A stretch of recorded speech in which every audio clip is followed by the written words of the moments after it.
كما يسعد سلوك والبعد عن هدي باريك. تختل في كبري لاه بلا فكري والموت آتيك. دنياك ورتك والله أنستك فاهجر معاصيك. فالذنب لا ينسى والبر لا يبلى والله يدعوك. بسم الله الرحمن الرحيم. الحمد لله رب العالمين، والصلاة والسلام على أشرف المرسلين سيدنا ونبينا محمد وعلى آله وصحابته أجمعين. رب اشرح لي صدري ويسر لي أمري واحلل عقدة من لساني يفقه قولي. دمان ولا لها ملكستو أدجوكتان. السلام عليكم ورحمة الله وبركاته. وكلنكي صدحات مفردقي صدحات barnaamijkii weedh iyo waano oo aan horey ugu soo qaadanay barnaamijkii koowaad maansadii tol ahaada, barnaamijkii labaad inaan ku soo qaadanay maansadii noloshu waxa igu tidhaa. barnaamijkan maanta hadduu alla idmo subxaanahu wa tacaala waxaynu ku soo qaadan doonaa gabay la yidhaahdo magaciisa baab ilooshe. gabaygan baab ilooshe wuxuu ka warramayaa oon insha allahu tacaala aynu ku faahfaahin doonaa nicmooyinka ilaahay ina siiyey iyo sida aynu u dayacnay inaan ilaahay subxaanahu wa tacaala aynu uga mahad celino nicmadii uu ina siiyey. nicmooyinka ilaahay ina siiyey aada iyo aad ayay u fara badan yihiin. waxaa ka mid a nicmadii adduunyadii baa ka mid a, nicmadii caafimaadkii baa ka mid a, nicmadii awlaadda, nicmadii diinta wakafaa biha nicma ayaa ka mid ah. waxaa ilaahay leeyahay subxaanahu watacaala waaataakum min kulli maa sa'altumuuh wain tacudduu nicmat allahi laa tuxsuuha. ilaahay wuxuu leeyahay wax kastood weydiisataan waan idin siiyey. nicmooyinka ilaahay haddii aad tirisaanna ma awoodaan inaad koobtaan. marka iska daa inaynu nicmooyinka ilaahay ina siiyey mid mid aynu ugaga mahad celine tirintooda inaynu koobno ayaa adag. waxa uu kaloo ilaahay leeyahay subxaanahu watacaala wain tacudduu nicmat allahi laa tuxsuuha ina allaha lagafuurun raxiim. nicmooyinka ilaahay haddii aad tirisaan koobi maysaan. marka maadaama aynu nahay waxa weeyaan dad yani inaynu nicmooyinka ilaahayna siiyey uga mahad celino ka gaabin ayaa ilaahay wuxuu raaciyay aayadda dhammaadkeeda ina allaha lagafuurun raxiim. ilaahay waxa weeyaan dembi dhaafo naxariis badan weeye, naxariis gaara mu'miniintiisa siiye weeyaan subxaanahu wa tacaala. marka ilaahay isaga ayaa inoo dhaafay mooyaane uma qalanno nicmooyinka uu ina siiyey marka loo eego mahad celinteenna iyo sidaynu waxa weeyaan abaalkii ilaahay subxaanahu wa tacaala aynu ugu mahad celin lahayn oo inagu manaysta. inta badan ama sida qaalibka ahba bini aadamku nicmooyinka ilaahay waa uu ku kufriyaa kamana mahad celiyo. marka ay ka maqan tahay ayuu dareemaa wixii ilaahay subxaanahu wa tacaala ku manaystay. xilligaas ayaa waxaa laga yaabaa inuu xasuusto nicmooyinkii waxa weeyaan kal hore oo allah ku galladay subxaanahu wa tacaala. wuxuu rabbi leeyahay isaga oo taas tilmaamaya suuratu saba wa qaliilun min cibaadiyi shakuur. addoommadeeda waxa weeye waa in yar weelan inta dadka mahadnaqa ee ilaahay subxaanahu wa tacaala u mahad celiyey nicmooyinkiisa iyo galladiisa waxayaan xasuusta. wa qaliilun min cibaadiyi shakuur ayuu ilahay leeyahay subxaanahu wa tacaala, waa in yar weeyaan. luqmaan alxakiim ninkii lo odhan jiray oo ahaa nin ilaahay subxaanahu wa tacaala aqoon iyo xikmad u siiyey oo ahaa nin hadalka heli yaqaan. ilaahay subxaanahu wa tacaala wuxuu leeyahy walaqad aatayna luqmaana alxikmata an ishkur lilah. ilaahay ugu mahad celi baa leeyahy. laanna waxa weeyaan ma joogayso waxaan adigu ma lihid, ilaahay subxaanahu wa tacaala baa ku siiyey si ay waxa weeyaan badhaadho iyo bayxaad ugu sii gaadhid oo ay kugu sii ballaarto. ilaahay subxaanahu wa tacaala ugu mahad celi baa leeyahy an ishkur lilah. mahad celintahay ayay wax u taraysaa. marka wuxuu rabbi leeyahy subxaanah waman yashkur fa inamaa yashkuru linafsih. ruuxa waxa weeyaan mahadnaq la yimaada iyo shukri waxa weeyaan naftiisa unbay anfacaysaa. fa inamaa yashkuru linafsih. لأنه إلهي سبحانه وتعالى هو قبل ميسو ومن كفر فإن الله غني فإن الله غني حميد لكن روحا كقالوبة كو كفرية إنكيا عندها سكترة نعمويك إلهي سبحانه وتعالى وكو قلدي فإن الله غني حميد إلهي سبحانه وتعالى ومد وحويان اللهم هاد نقم مركز طبع غنينا كأه وحويان إساق وحويان أضم هاد نقض وحانا وين إلهي سبحانه وتعالى مدك حق أولي حمدك حتى هدونا قفنا وحويان هاد نقين هديونا قفنا كشكرين إلهي سبحانه وتعالى فهو مستحق للحمد ومستحق للشكر سبحانه وتعالى مركا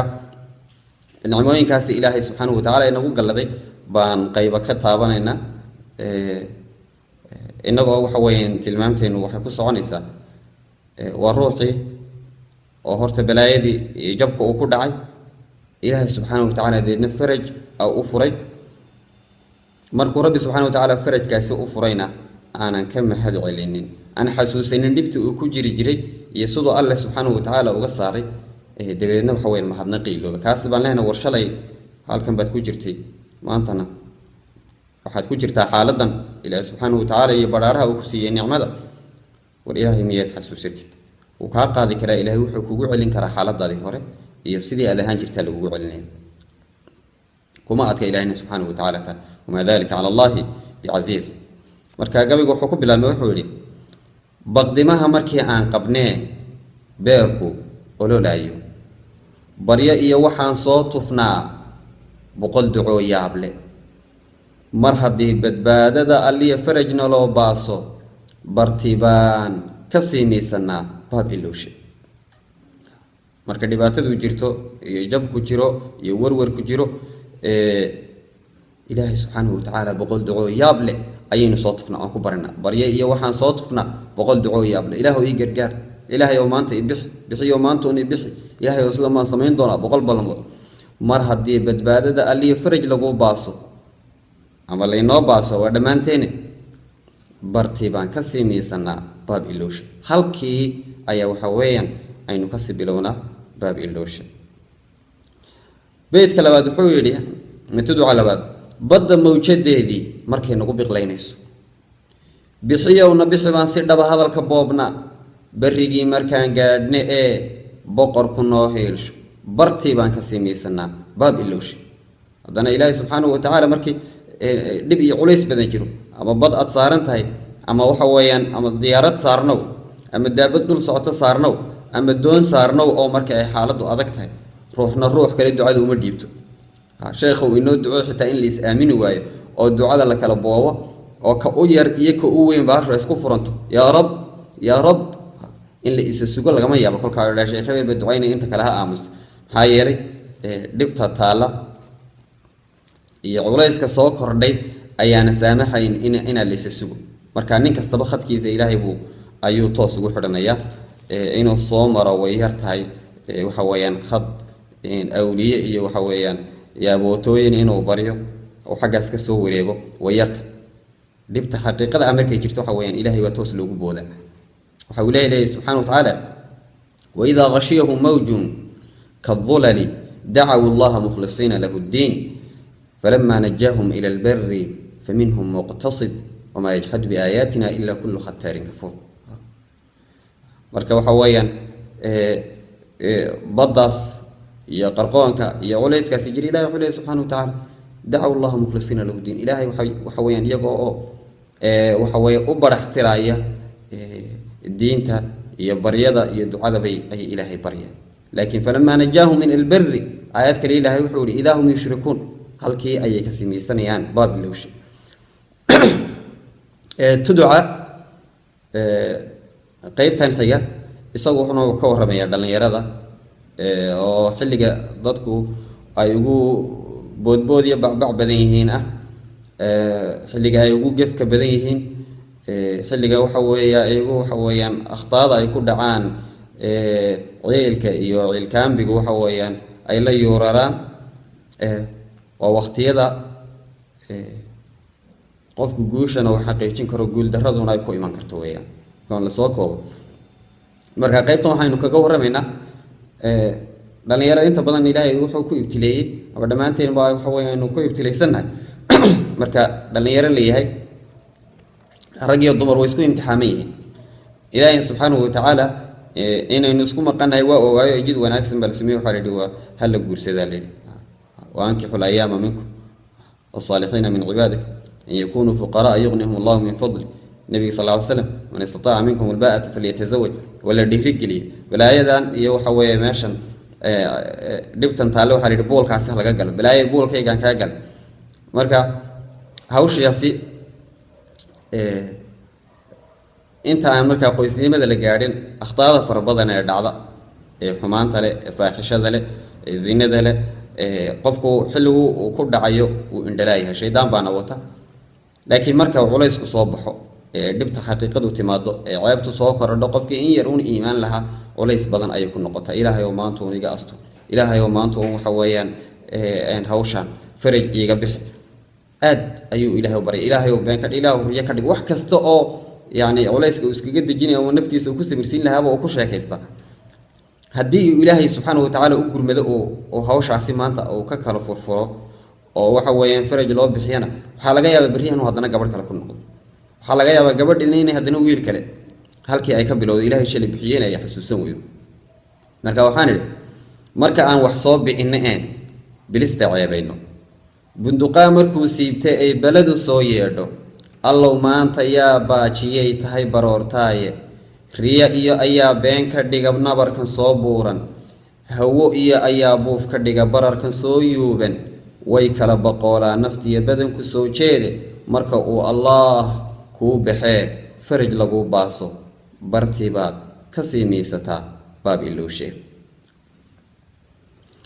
tuduca xigana wuxuu leeyahay oo ka warramaya qofku ilaahay subxaanahu wa tacaala uu ballaariyey oo haddana laga qaaday oo faqri iyo culays uu soo kordhay oo cidhiidhi qoys iyo cidhiidhi waxa weeyaan xagga caruurta ah xagga guriga ah dhan kastaba lagaga soo cidhiidhiyo maalkii qofku xilligaas waxa weeyaan wuxuu u cararayaa markaas masaajidda safka hore ayaa la isku qabsanaya masaajidda halkaasuu dikriga ku celcelinaya uu ducada badinaya ilaa waxa weeyaan dadkii jamaacada masaajidku ay u aqoonsadaan awliyo barakaysan iyo hogaamiye diimeed ama hogaamiye iimaaneed aanan loo geli karin inta loo aqoonsado marka safka hore ayaa la buuxinaya ilaahay ayaa aad loo bari laakiin ilaahay subxaanahu wa tacaala marka uu baxo uu faraj u keeno waxa weeyaan adduunyada la siiyo culayska laga kala dejiyo waxaa bedelaya awliyenimadii iyo waxa weeyaan dikrigii farabadnaa hawlihii waxaa bedelayayna majaalis baa bedelaya duulimaad iyo dalxiis baa bedelaya istaawashi iyo mashquul baa bedelaya ballamo iyo waxa bedelaya iyo ogaasnimo iyo salaadinimo iyo howlo kale inaa loo cimaamad qaato ilaahay subxaanahu wa tacaala dikrigii iyo salaadii hawlihii uu kugu arsaaqay uu rabay inaad ku xasuusato ilaahnimadiisaba inaad ka boodo oo aad durduriso oo aad halkaa bugbaclayso inaad ku bedesho ayaa dhacda marka taasina waan tilmaamayna waxaan leenahay war ilaahay baa ku siiyey shalayna dikrigaad haysay baa lagugu naxariistay iyo salaadii baa lagugu naxariistay waxaa lagugu naxariistay waxa weeye miskiimiinta iyo indhaysa soo daba dhigideeda ilaahay subxaanahu wa tacaala ku baryaysa haddana goormaa durbe waxa weeyaan u aragtay in waxaanay awooddaada tahay marka waxaan idhi marka ay bisaaradi jirteed balanbasheed hoogto salaadaha ma baydhbaydhna ee wanu busaylna barwaaqada ilaahay markuu nagu badhaadheeyo nicmada ma baaqbaaqaniyo barakadaa weyne bartii baan ka sii miisanaa baab ilowshe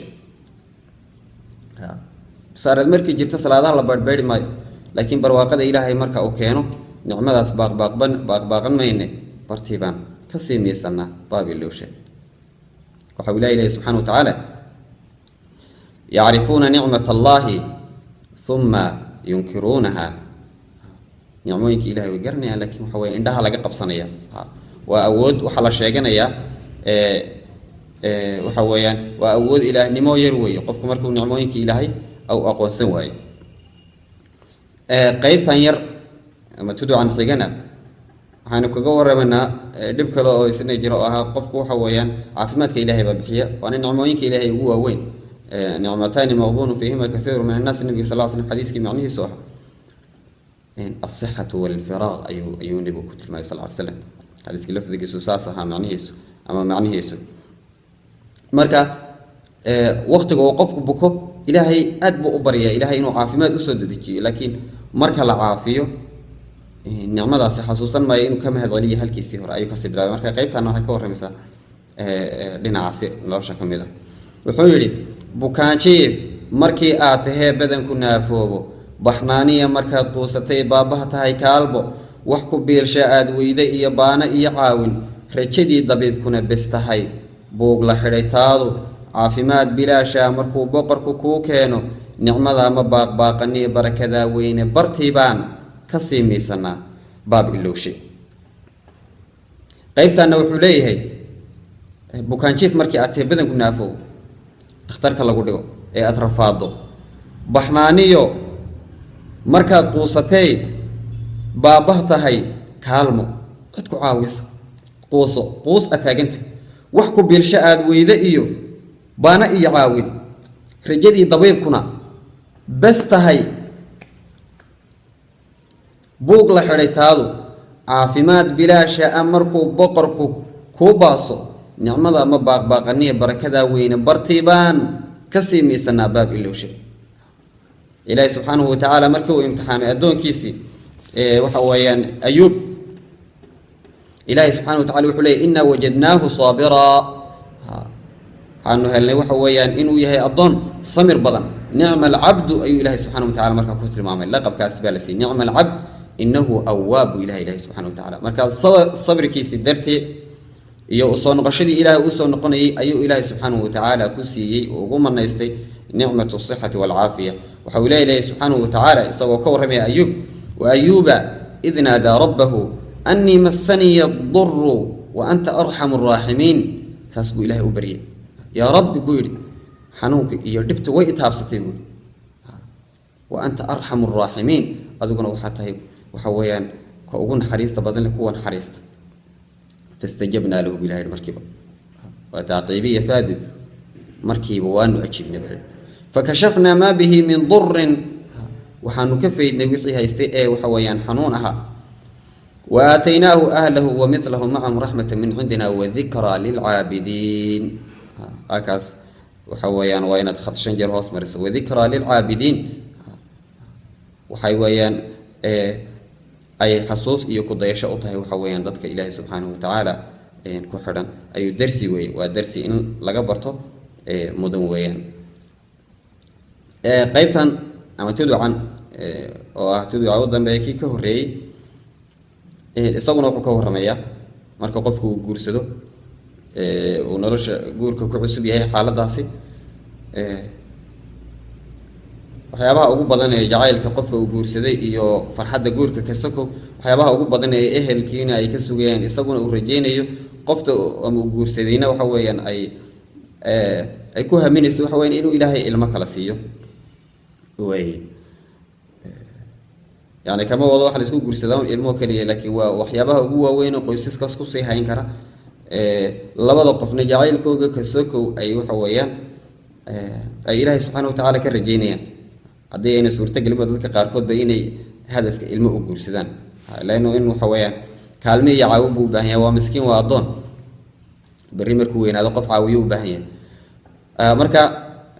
qofka culaysidaas haddii ilmo la'aan ku dhacdo ama ilmuhu ka raagaan culays ba soo kordha qoyskii waxa weeyaan waxoogaa buuq qaraabadii iyo ehelkii iyo su'aasha ayaa waxa weeyaan iska bata labadii qof waxa weeyaan oo istuhma oo qofkii kale waxa weeyaan أو كتهمه مدلسني يجينو قف قري يهو لقي حجابي ما يصير كو كان قف كان إلهي سبحانه وتعالى جعنتي سيكون جرتا يعني أنت بدون حد عضيني أما رجع قانا قاتنا يهوين كيكفرا أما وحوين عيبيني وليس احترام يعني احترام كثير وين أي يريان وليس حاجة كسر صارن سي أما وقع رتوا أما وحوين الضن حماك جرتا بها هذا نكى sidoo kale haweenki inta badan ay ku yarihiin ragga dhibtaan ku badan